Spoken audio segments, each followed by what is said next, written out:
Welcome to Street Dog Worldwide. Today, we're bringing you an exciting feature from right here in Sacramento, the 12th Annual Brazilian Day Sacramento Street Festival 2024.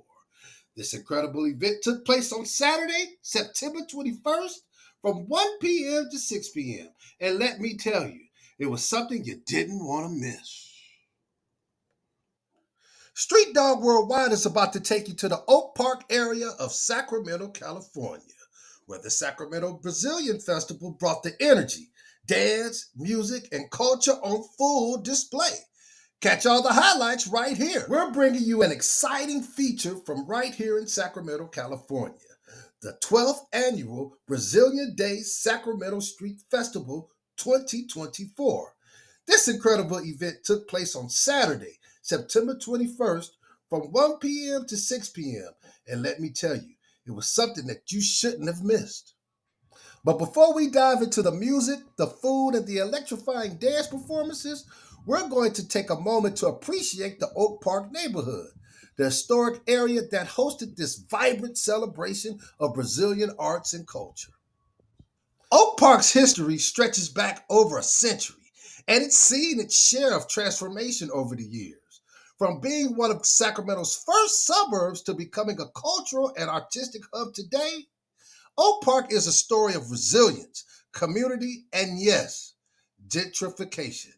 Let's take a walk back through the streets and dive into the rich tapestry of Oak Park's past, present, and future. Now, Oak Park wasn't always the bustling, diverse neighborhood we see today.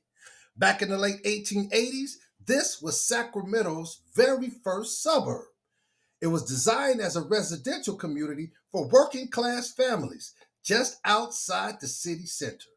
With the advent of streetcars in the early 20th century, Oak Park became even more connected to downtown Sacramento, attracting businesses, theaters, and entertainment venues, including the famous Joyland amusement park, which drew crowds from all over Northern California.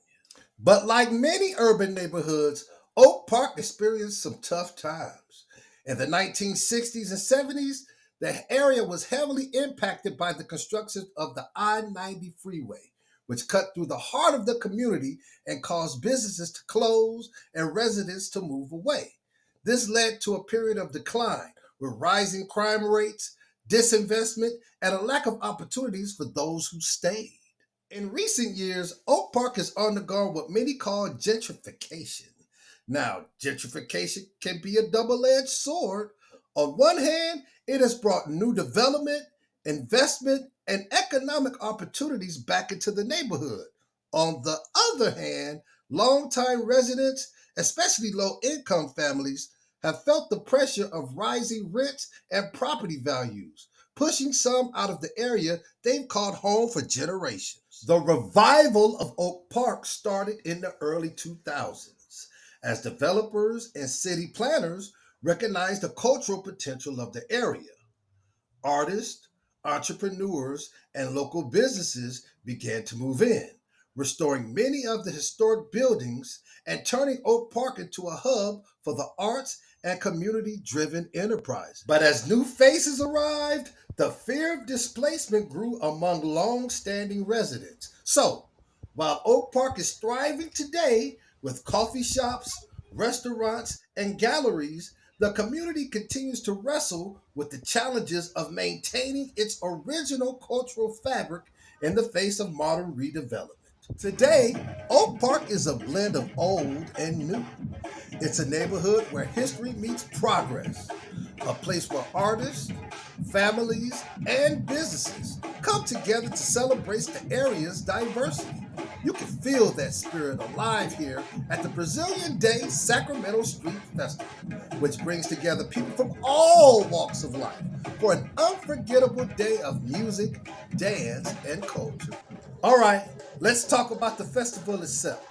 This year's Brazilian Day Sacramento Street Festival was packed with excitement. It all kicked off with a lively parade led by the Willtown Cowboys, who brought that authentic, high-energy flavor to the streets. The parade set the tone for the day, filling the air with rhythm, joy, and unmistakable sounds of Brazilian music.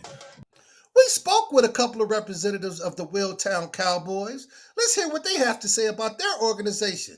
Yeah, we have actively been working within the community for the last, I don't know, 6, 7 months. Whether we're at high schools, continuation schools, like I said, elderly centers, community centers, wherever we can go and reach the people. Sunday urban market, wherever we can go and meet the people, introduce ourselves to them, and let them know there's a place you can come and learn about country living for free. One of the coolest things about this festival is how it brings together so many unique vendors. We had Jackie Furline representing Knitting in the Spirit, offering beautiful crafted goods with a personal touch. It's just one example of how small businesses and artists play a major role in creating the festival's welcoming atmosphere. And of course, we cannot forget about the incredible dance performances. This year, we saw groups like Danza Aztecs and Brazilian Carimbo taking the stage, blending indigenous Latin American traditions with Afro-Brazilian rhythms. Hey everyone, Rashani Danjas from Casa de Brazilian Folkloric Arts here at the Brazilian Day Sacramento Street Festival, bringing people together, different cultures from everywhere, all backgrounds. If we work together to display our cultures, speak to each other, that's how we're going to grow. So come out and join us at this Brazilian Day Sacramento Street Festival. If you were looking for a celebration of authentic Brazilian culture, this festival is it.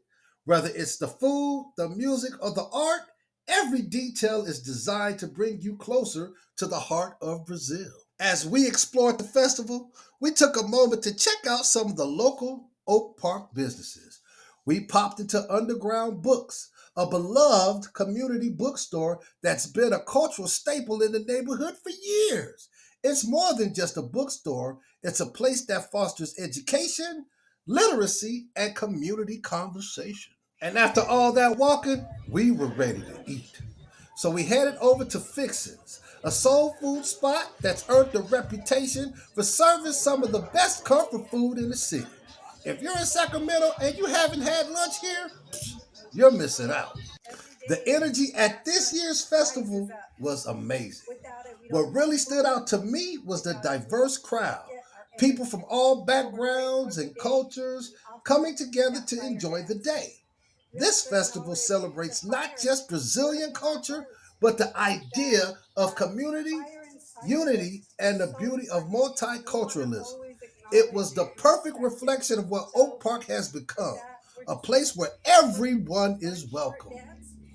The energy at be possible without the generous sponsors. Shout out to the California Arts Council, U.S. Bank, SMUD, Foco de Mimas Steakhouse, Artworks, and the City of Sacramento, among others.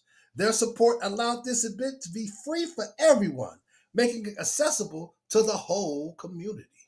Since 2013, this festival has been a staple of Sacramento's cultural scene, and it's also a part of a larger movement with Brazilian Day celebrations taking place in cities like New York and San Diego. So, if you've missed this year's festival, make sure to put it on your calendar for next year. As we wrap up, I wanted to take a moment to reflect on what festivals like this mean for communities like Oak Park. They're not just about music and dance. They're about creating spaces for people to connect, share cultures, and support local businesses.